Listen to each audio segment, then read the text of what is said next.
Dear students, السلام علیکم ورحمۃ اللہ تعالی وبرکاتہ۔ آج ہم نے فرسٹ ایئر کی اسلامیات کا 9واں سبق پڑھنا ہے۔ آج ہمارے سبق کا عنوان ہے رسالت، عقیدہ رسالت۔ جیسا کہ ہم پہلے پڑھ چکے ہیں کہ اسلام کے بنیادی عقائد کی تعداد 5 ہے۔ اسلام کے بنیادی عقائد 5 ہیں: عقیدہ توحید، اسی طرح عقیدہ رسالت، فرشتوں پر ایمان لانا، عقیدہ ملائکہ، کتابوں پر ایمان لانا، آسمانی کتابوں پر یقین رکھنا، 4 اور آخرت پر یقین رکھنا، قیامت کے دن پر یقین رکھنا، یہ 5واں عقیدہ ہے۔ تو 5 عقیدوں میں سے ابھی تک ہم نے سب سے پہلے اور سب سے بنیادی عقیدہ، عقیدہ توحید کی مکمل تفاصیل پڑھ لی ہیں۔ آج کے اس لیکچر کے اندر ہم نے عقیدہ رسالت کو پڑھنا ہے۔ تو عقائد اسلام میں توحید کے بعد رسالت کا درجہ ہے۔ تو یہ اس عبارت سے عقیدہ رسالت کی اہمیت واضح ہو گئی کہ عقائد اسلام یعنی جو اسلام کے عقیدے ہیں مختلف، اور پھر بنیادی جو 5 عقیدے ہیں، ان عقیدوں میں توحید کے بعد، توحید سب سے پہلے نمبر پر ہے، تو توحید کے بعد رسالت کا درجہ ہے۔ تو اس عبارت سے عقیدہ رسالت کی وضاحت ہو جاتی ہے اور عقیدہ رسالت کی اہمیت اور اس کا مرتبہ واضح ہو جاتا ہے کہ اسلامی عقائد میں عقیدہ رسالت کا کیا درجہ ہے۔ تو سب سے پہلے رسالت سمجھ لیتے ہیں۔ رسالت کیا ہے؟ عربی زبان کا لفظ ہے، تو رسالت کا لغوی معنی ہے پیغام پہنچانا۔ لغوی معنی یہاں پر ایک بات میں آپ کو کلیئر کر دوں، واضح کر دوں، یہ اکثر مقامات پر خصوصاً عربی زبان اور جب آپ لغوی معنی اور اصطلاحی معنی کے اندر ڈفرینس اور فرق بیان کر رہے ہوتے ہوں، تو یہ آپ کو پتہ ہونا چاہیے کہ جو لغوی معنی ہوتا ہے یہ کسی نہ کسی لغت کے اعتبار سے ہوتا ہے، اس کی بولی کے اندر فلاں لفظ یوز ہوتا ہے، استعمال ہوتا ہے، تو اس کا لغوی معنی۔ اور پھر ایک ہوتا ہے اصطلاحی معنی۔ اصطلاح اور لغت میں فرق ہے، یہ بات آپ غور سے سنیں اور سمجھیں۔ اصطلاح اور لغت میں فرق ہوتا ہے۔ کبھی ہوتا ہے لغوی معنی فلاں چیز کا اصطلاحی معنی، تو جو لغوی معنی ہوتا ہے یہ صرف اس کا تعلق بولی کے ساتھ ہوتا ہے کہ اس لفظ کا فلاں بولی میں، فلاں زبان میں، فلاں لینگویج میں اس کا کیا معنی ہے۔ جس طرح لفظ رسالت، تو یہ عربی زبان کا لفظ ہے، تو اس کا لغوی معنی ہے پیغام پہنچانا۔ اس لیے عربی زبان میں رسالہ کہتے ہیں خط کو، پیغام کو، اور میسج کو، اس کو بھی رسالہ کہتے ہیں۔ تو لغوی معنی اور چیز ہوتی ہے، اصطلاحی معنی اور چیز ہوتی ہے۔ اصطلاحی ہو جاتا ہے کسی خاص فن، کسی خاص دین ہو، شریعت ہو، کوئی خاص فن ہو، اس کے اعتبار سے فلاں لفظ اس میں بولا جاتا ہے، اس کا کیا معنی ہوتا ہے، یہ ہوتا ہے اصطلاحی معنی۔ تو لغوی معنی جو ہے وہ بولی کے ساتھ تعلق رکھتا ہے، جبکہ اصطلاحی معنی کسی خاص سبجیکٹ کے ساتھ، کسی خاص فن کے ساتھ، کسی خاص جو ہے وہ دینی اصطلاح بھی ہو سکتی ہے، شرعی بھی اصطلاح ہو سکتی ہے، وہ کسی نہ کسی جو ہے سبجیکٹ کے ساتھ تعلق رکھتا ہوگا۔ جبکہ لغوی معنی ہوتا ہے وہ صرف لغت کے ساتھ تعلق رکھتا ہے، بولی کے ساتھ تعلق رکھتا ہے۔ تو اس وضاحت کے بعد سب سے پہلے رسالت کا لغوی معنی کہ عربی زبان میں رسالت کا کیا معنی ہے، وہ ہے پیغام پہنچانا۔ اس لیے جو پیغام پہنچاتا ہے اس کو رسول کہتے ہیں عربی زبان میں۔ کیا کہتے ہیں؟ رسول۔ اب صرف لغوی معنی کے اعتبار سے جو رسول ہے، پیغام پہنچانے والا ہے، وہ کس قسم کا پیغام، کوئی بھی پیغام ہو، کسی قسم کا بھی پیغام ہو، وہ پہنچانے والا اس کو رسول ہم کہہ سکتے ہیں۔ اس لیے عربی زبان میں لغوی اعتبار سے، اب یہ بات آپ غور سے سمجھیں، توجہ سے سمجھیں، لغوی اعتبار سے لفظ رسول عام ہے۔ رسول ڈاکیے کو بھی کہتے ہیں جو پیغام پہنچانے والا ہوتا ہے، جو رسالہ یعنی خط پہنچانے والا ہوتا ہے۔ تو جو میسج ہے، جو پیغام ہے، اس کو پہنچانے والا جو ہے وہ رسول ہے، یہ لغوی اعتبار سے ہے۔ تو ہر جو پیغام پہنچانے والا ہے وہ رسول ہے۔ مثال کے طور پر اب کلاس میں 10 بچے بیٹھے ہیں، تو 10 بچوں کے اندر جب ایک پیغام سن کر کسی دوسرے کو پہنچائے گا تو وہ لغوی اعتبار سے رسول ہے کہ اس نے پیغام پہنچایا ہے۔ لیکن جب اصطلاح آ جاتی ہے تو وہی عام لفظ جو ہے وہ خاص ہو جاتا ہے۔ تو اب پیغام پہنچانے والے کو عربی زبان میں مطلقاً رسول کہتے ہیں، لیکن رسول اصطلاح دین میں کون ہوتا ہے؟ شریعت کی اصطلاح میں، دین کی اصطلاح میں رسول کیا ہے، اور دین اسلام کی اصطلاح میں رسول کیا ہے؟ تو اب یہ رسول کی اصطلاحی تعریف ہے، وہ معزز محترم شخصیت جسے اللہ تعالیٰ اپنے احکام کی تبلیغ کے لیے اپنی مخلوق کی طرف بھیجتا ہے۔ وہ معزز شخصیت جسے اللہ تعالیٰ اپنے احکام کی تبلیغ کے لیے اپنی مخلوق کی طرف بھیجتا ہے، اسے رسول کہتے ہیں۔ تو وہ معزز شخصیت ہوتی ہے، وہاں پر لغوی معنی میں مطلق رسول، کوئی بھی پیغام کسی کا ایرے غیرے کا پیغام پہنچانے والا، وہ لغوی اعتبار سے رسول ہو سکتا ہے۔ لیکن اصطلاح دین میں رسول وہ معزز شخصیت ہوتی ہے جو اللہ تعالیٰ کا پیغام، کسی عام شخصیت نہیں، اللہ رب العزت کا پیغام پہنچاتا ہے، اور وہ کوئی عام پیغام نہیں ہوتا، بلکہ اللہ کے خاص احکامات ہوتے ہیں، اس کے حکم ہوتے ہیں، اس کی تبلیغ کرتا ہے، وہ پہنچاتا ہے اللہ کی مخلوق کی طرف ان کی رشد و ہدایت کے لیے۔ تو اس لیے اصطلاح دین اسلام میں رسول جو ہے وہ خاص شخصیت ہوتی ہے۔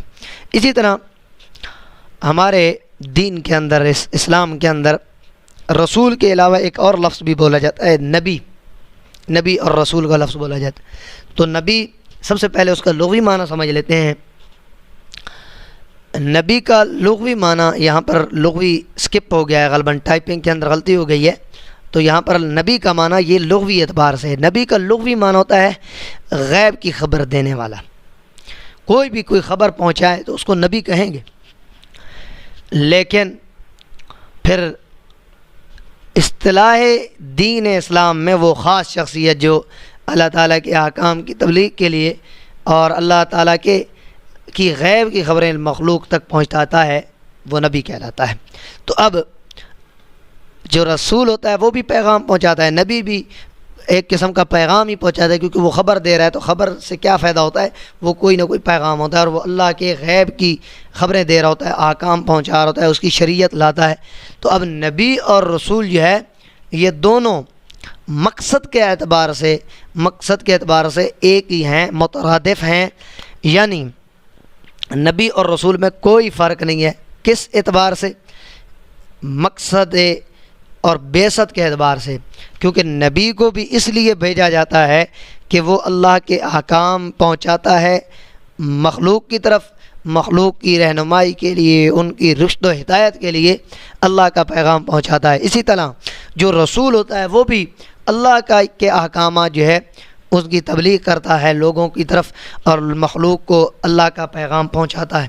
تو اب نبی اور رسول مقصد بعثت کے اعتبار سے، بھیجے جانے کے اعتبار سے وہ ایک جیسے ہیں۔ نبی اور رسول میں کوئی فرق نہیں ہے، ٹھیک ہے؟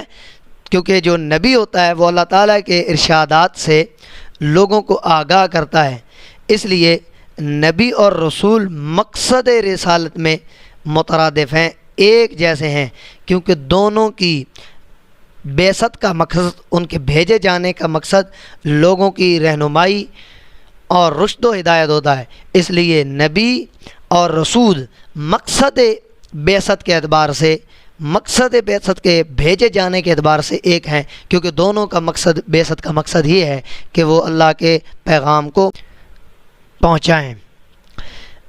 تاہم نبی اور رسول میں کچھ فرق بھی ہے، اور یہ فرق جو ہے مرتبہ کے لحاظ سے ہے۔ پہلے میں نے بیان کیا کہ نبی اور رسول مترادف ہیں، وہ ایک اعتبار سے ہے نا، ہر چیز کے پہلو ہوتے ہیں، تو وہ کسی ایک پہلو سے کوئی اور اس کا مقام اور مرتبہ ہوگا، اور دوسرے پہلو سے وہ اور مقام اور مرتبہ رکھتا ہے۔ تو اب نبی اور رسول ایک اعتبار سے مترادف ہیں، ایک ہی ہیں، ایک جیسے ہیں کہ نبی اور رسول میں کوئی فرق نہیں ہے۔ جو نبی ہوتا ہے وہ رسول ہوتا ہے، وہ جو رسول ہوتا ہے وہ نبی ہی بھی ہوتا ہے۔ کس اعتبار سے؟ مقصد بعثت کے اعتبار سے، کہ ان کی بعثت، ان کے بھیجے جانے کا مقصد کیا ہے؟ وہ ہے اللہ کے احکام کو لوگوں تک پہنچانا، لوگوں کی رہنمائی اور رشد و ہدایت کے لیے تشریف لانا۔ تو اب نبی بھی لوگوں تک پیغام پہنچانے کے لیے آتا ہے، لوگوں کی رشد و ہدایت کے لیے تشریف لاتا ہے۔ اسی طرح جو رسول ہوتا ہے وہ بھی اللہ کے احکام کی تبلیغ کے لیے آتا ہے اور لوگوں کی رشد و ہدایت کے لیے آتا ہے۔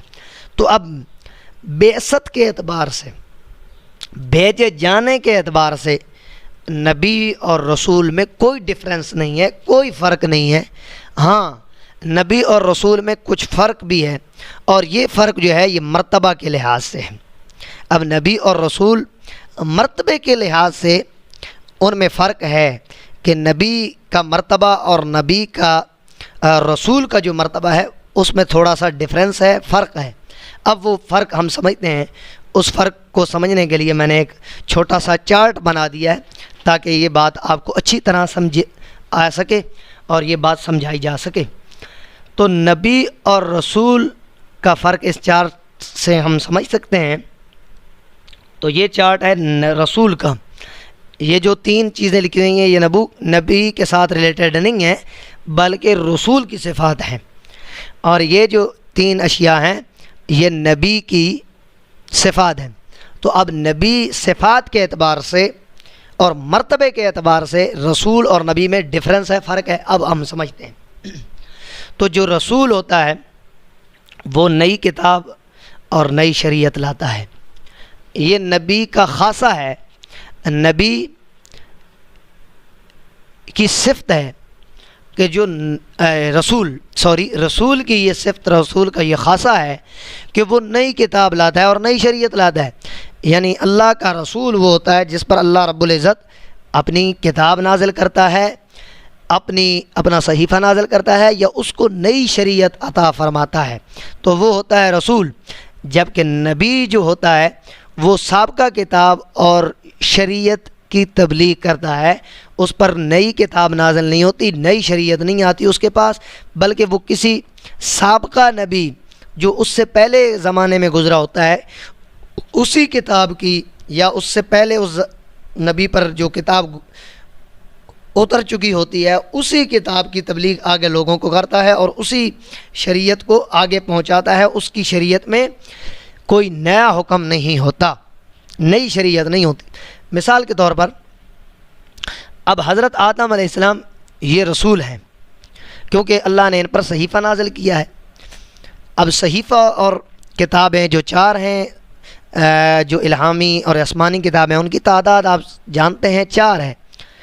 سب سے پہلے جو کتاب نازل ہوئی ہے اس کو کہتے ہیں زبور، حضرت داؤد علیہ السلام پر نازل ہوئی، اور پھر اس کے بعد تورات نازل ہوئی حضرت موسیٰ علیہ السلام پر، پھر انجیل نازل ہوئی حضرت عیسیٰ علیہ السلام پر، پھر اس کے بعد قرآن مجید نازل ہوا نبی اکرم، نبی محتشم، سید عالم صلی اللہ تعالی علیہ وآلہ وصحبہ وبارک وسلم پر۔ تو یہ 4 کتابیں ہیں، الہامی آسمانی کتابیں۔ اسی طرح اللہ نے کچھ انبیاء پر کتابیں تو نازل نہیں کی لیکن صحیفے نازل کی ہیں۔ صحیفہ کہتے ہیں ایک جز کو، چند احکام، جس طرح رسالہ ہوتا ہے، ایک چھوٹا سا رسالہ ہو تو اس کو صحیفہ کہا جا سکتا ہے۔ تو اللہ نے تقریباً 100 صحیفے جو ہے وہ مختلف انبیاء کرام پر نازل کی ہیں۔ حضرت آدم ان میں شامل ہیں، حضرت ابراہیم علیہ السلام وغیرہ وغیرہ انبیاء کرام۔ تو ان کی تعداد 100 بتائی جاتی ہے، تو 104 کتابیں ہو گئی، 100 صحیفہ اور 4 کتابیں۔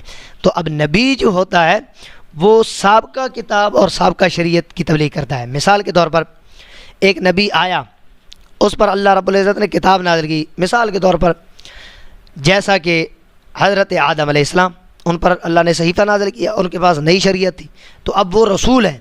تو ان کے بعد جو نبی آئے حضرت شیس علیہ السلام، تو ان پر کوئی صحیفہ نازل نہیں ہوا، ان پر کوئی نئی شریعت نہیں آئی، بلکہ انہوں نے حضرت آدم علیہ السلام کی کتاب جو صحیفہ تھا اسی کی آگے تبلیغ کی، اس کے اندر جو احکامات تھے، جو شریعت تھی، اس کی انہوں نے تبلیغ کی۔ تو اب نبی اور رسول میں فرق ایک اعتبار سے یہ ہے کہ نبی نئی کتاب نہیں لاتا بلکہ سابقہ کتاب اور شریعت کی تبلیغ کرتا ہے، جبکہ رسول جو ہوتا ہے اس پر نئی کتاب اور نئی شریعت ہوتی ہے، نازل ہوتی ہے۔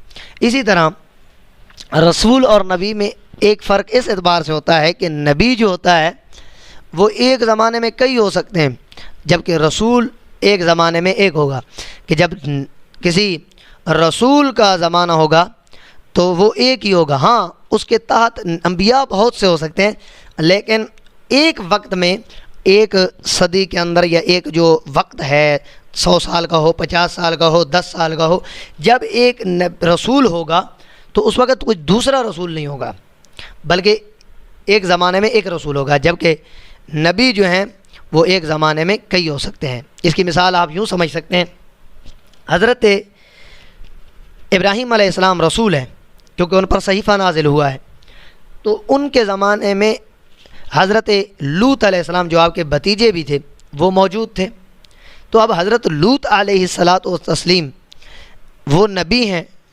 تو اسی طرح اور انبیاء بھی ایک زمانے میں ہو سکتے ہیں۔ تو اب نبی جو ہے وہ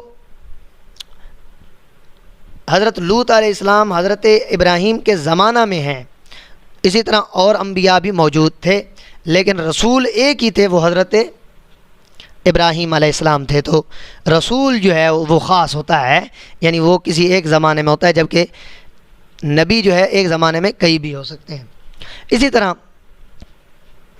رسول جو ہے وہ مرتبے کے اعتبار سے نبی سے افضل ہوتا ہے، کیونکہ اس کے پاس اتھارٹی ہوتی ہے، اس کے پاس نئی کتاب ہوتی ہے، نئی شریعت ہوتی ہے۔ جیسے حضرت ابراہیم علیہ السلام تو ان پر صحیفہ نازل ہوا، ان کے پاس نئی شریعت تھی، نئی کتاب تھی، تو لوط علیہ السلام اسی زمانے میں موجود تھے، لیکن ان پر کوئی نئی کتاب، نئی شریعت نازل نہیں ہوئی، بلکہ وہ حضرت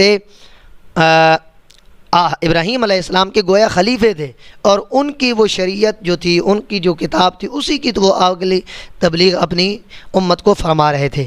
تو جو نبی ہوتا ہے وہ رسول کا تابع دار ہوتا ہے، تو اس وقت لوط علیہ السلام حضرت ابراہیم علیہ السلام کی تابع داری فرما رہے تھے۔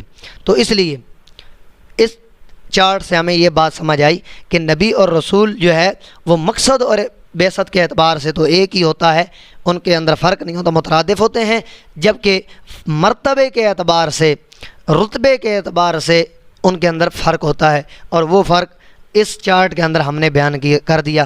اللہ رب العزت ہمیں انبیاء کرام کی تعلیمات پر عمل کرنے کی توفیق عطا فرمائے۔ انشاءاللہ اگلے لیکچر کے اندر انبیاء اور رسول پر اور زیادہ وضاحت پیش کی جائے گی۔ تب تک کے لیے والسلام ورحمۃ اللہ تعالی وبرکاتہ۔